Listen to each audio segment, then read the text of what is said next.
Assalamualaikum warahmatullahi wabarakatuh. Perkenalkan, saya Nisnul Fazira dari UPBJ Purwokerto, jurusan Manajemen Fakultas Ekonomi, akan mempresentasikan gagasan tentang COVID-19 yang telah saya rangkum. Sebelumnya, apa itu COVID-19? Coronavirus Disease 2019 atau yang biasa disingkat dengan COVID-19 adalah penyakit menular yang disebabkan oleh SARS, salah satu jenis coronavirus. Penderita COVID-19 dapat mengalami demam, batuk, kering, dan kesulitan bernapas. Apakah COVID ini menular? Tentu saja. Infeksi menyebar dari satu orang ke orang lain melalui percikan dari saluran pernapasan yang sering dihasilkan saat batuk atau bersin. Jarak jangkauan biasanya hingga 1 meter. Waktu dari paparan virus hingga timbulnya gejala klinis antara 1 sampai 14 hari dengan rata-rata 5 hari. Maka, orang yang sedang sakit diwajibkan sekali memakai masker guna meminimalisir penyebaran droplet. Sampai saat ini, belum diketahui penyebab dari virus corona. Tetapi diketahui virus ini disebabkan oleh hewan dan mampu menjangkit dari satu spesies ke spesies lainnya, termasuk manusia. Diketahui virus corona berasal dari kota Wuhan di China dan muncul pada Desember 2019.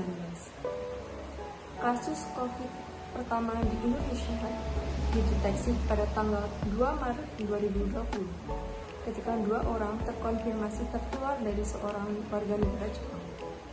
Pada tanggal 9 April, pandemi sudah menyebar ke 34 provinsi dengan DKI Jakarta, Jawa Barat, dan Jawa Tengah sebagai provinsi yang paling terpapar virus corona di Indonesia. Pandemi COVID-19 tidak hanya berdampak pada kesehatan masyarakat, tetapi juga memengaruhi kondisi perekonomian, pendidikan, dan kehidupan sosial masyarakat Indonesia.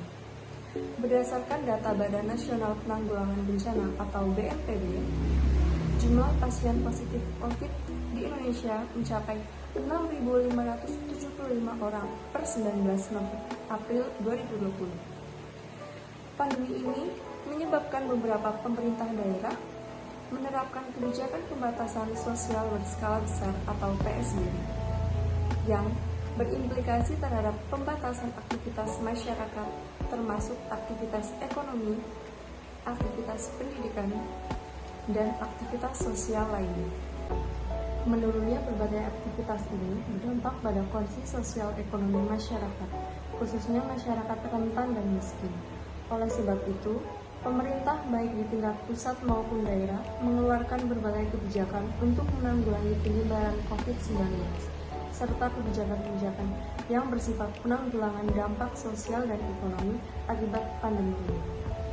Kendati demikian, pelaksanaan berbagai kebijakan ini perlu dipantau dan dievaluasi untuk mengetahui efektivitasnya. Pemerintah pusat telah melakukan berbagai upaya untuk menangani pandemi COVID-19. Di sektor kesehatan, pemerintah telah berupaya mempercepat pelaksanaan tracing, testing, dan treatment atau 3T, memenuhi obat antiviral untuk pengobatan pasien COVID-19, pemenuhan kebutuhan oksigen, percepatan vaksinasi untuk seluruh penduduk Indonesia. Di sektor ekonomi sendiri, pemerintah telah melakukan percepatan dalam penyaluran beragam bantuan sosial atau bansos untuk masyarakat.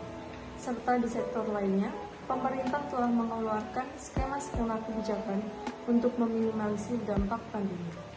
Semuanya dilakukan semata-mata untuk melindungi seluruh masyarakat Indonesia. Sekian dari yang dapat saya sampaikan. Terima kasih. Wassalamualaikum warahmatullahi wabarakatuh.